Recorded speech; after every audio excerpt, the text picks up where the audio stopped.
To'g'risi hech kimni boshiga bunaqa musibat tushmasin. Farzandini yo'qotish bu har qanaqa temir odamga ham yomon ta'sir qiladi. Har qanaqa insonni boshini egib qo'yadi bu. Buni boshiga tushmagan odam bilishi albatta qiyin. Lekin men buni o'zimni dushmanimni ham boshiga tushishini xohlamayman.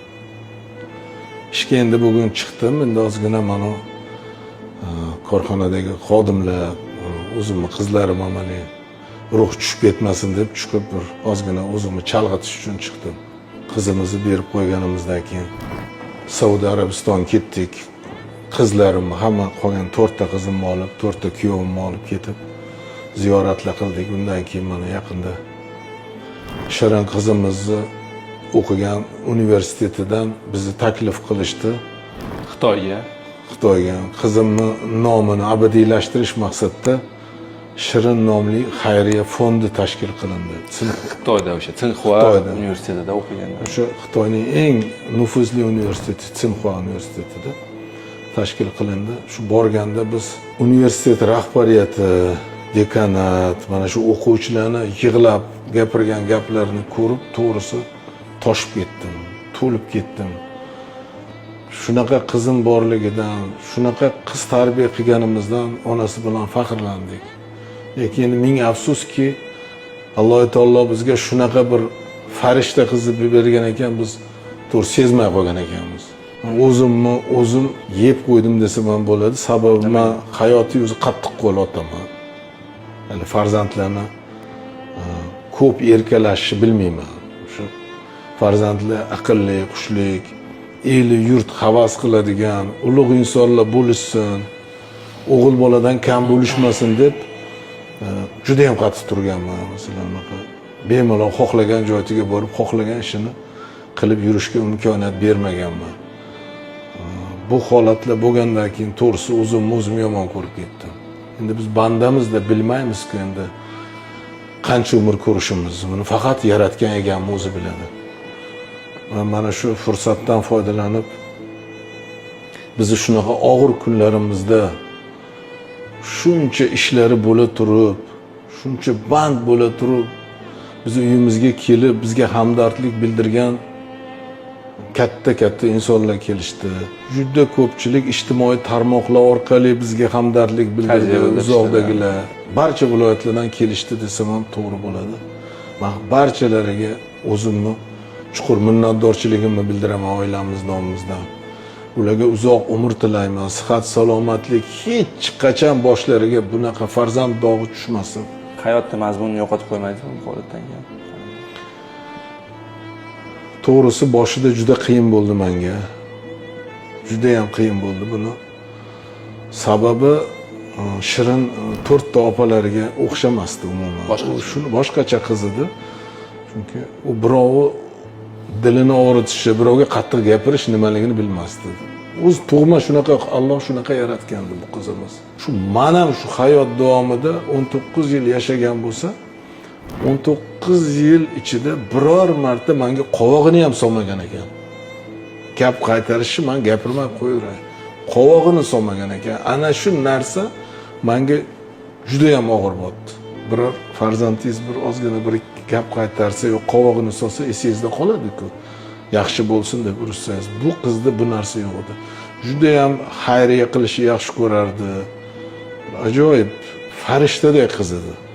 Allohimga mingdan ming shukr aytaman. Bizga shunaqa qisqa vaqtga bo'lsa-da, shunaqa ajoyib farishtadek qiz berganiga. Ilohim joylari Firdavs jannatlaridan bo'lsin.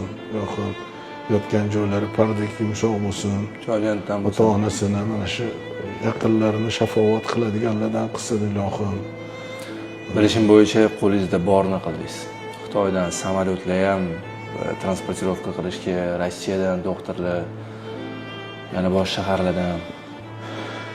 Endi qo'limizdan kelishidan ortig'ini ham qilishga tayyor edik. Hatto men shu kunlarda 13 kun komada yotgan bo'lsa, qo'limdagi bor narsani berish, qolaversa o'zimni jonimni ham berishga tayyor edim. Lekin biz Alloh oldida hammamiz ojizmiz, bandamiz biz. Bu Allohning irodasi. Allohning irodasiga hech qachon qarshi chiqa olmaymiz. Men Allohga behadad shukr aytaman. Boshqa insonlarga ham aytardimki, hech qachon arzimagan mol dunyo uchun, arzimagan yer uchun yo bir narsa uchun aka ukalar, opa singillar, qarindosh urug'lar bir-biri bilan yomon aloqada bo'lib ketishi umuman xohlamasdim. Bu dunyo o'tkinchi dunyo. Hech kim hech narsani olib keta olmaydi bu dunyoda. O'sha kunlarda shunaqa holat bo'ldi. Hamma narsaga tayyordik. Shu Germaniyadan ham mana samolyot tayyor edi, shu meditsinskiy samolyot. Xitoyda ham tayyor, Pekinda turibdi samolyot, tayyor turdi. Eng kuchli nevroxirurg keldi. Ming rahmat. Bir sutka biz bilan turdi, rosa harakat qildi, shuni samolyotga yuklab o'sha olib ketish uchun imkonini qidirdi, lekin imkoniyat bo'lmadi. Rossiyadan ham keldi, imkoniyat bo'lmadi. Men O'zbekistonda yashab turib, shu bizda meditsina shunaqa 16-gorbalnitsada shu darajada malakali shifokorlar borligini, meditsina bu darajada rivojlangan deb o'ylamagandim.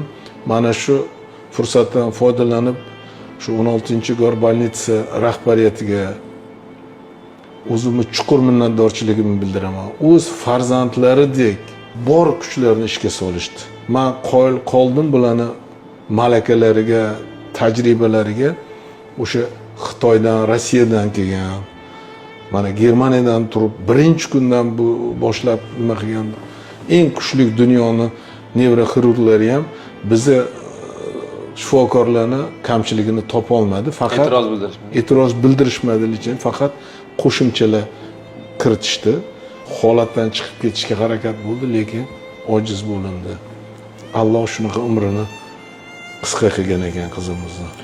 Joy jannatda bo'lsam, ishonamizki, shu Shira Abdullayeva abadiy endi shu tarixda qolib g'ururlanadigan baribir farzandida hech kim hech qanaqa yomonligi tegmagan. Afsuski, Alloh irodasi ekan. Bahodir aka, sizga sabr tilab qolaman. Sizda shu katta holding juda ham ko'p odam sizni baribir kayfiyatingizga qaraydi. Shuncha farzandingiz bor, nevaralaringiz bor. Ishonamizki, faoliyatingizni davom ettirib, men o'ylaymanki, sog'lig'ingizni asraysiz.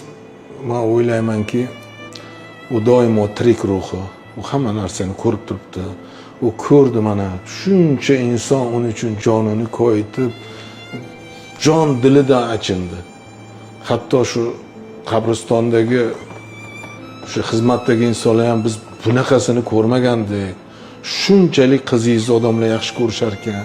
Har kuni nechtalab odamlar kelib o'tirib yig'lab ketyapti deb aytganda, to'g'risi juda ham holatim nima bo'lib ketdi. Shunaqa holatlar bo'ladi, uyda bildirmaslikka harakat qilaman, hamma menga qarab turadi. Kirib ketaman ichkariga, o'zimni baqirib o'zimni nima qilib olaman, to'kib hech kimga eshittirmasdan. Qo'limizdan nima keladi? Biz bandamiz. Ilohim joylari o'sha Firdavs jannatlarida bo'lgan bo'lsin. Xudo sabr bersin sizga ham, Bahodir aka. Rahmat. Sog' bo'ling, sog'lig'ingizni asrang. Joy jannatda bo'lsin, Shirin. Rahmat. Rahmat. Rahmat.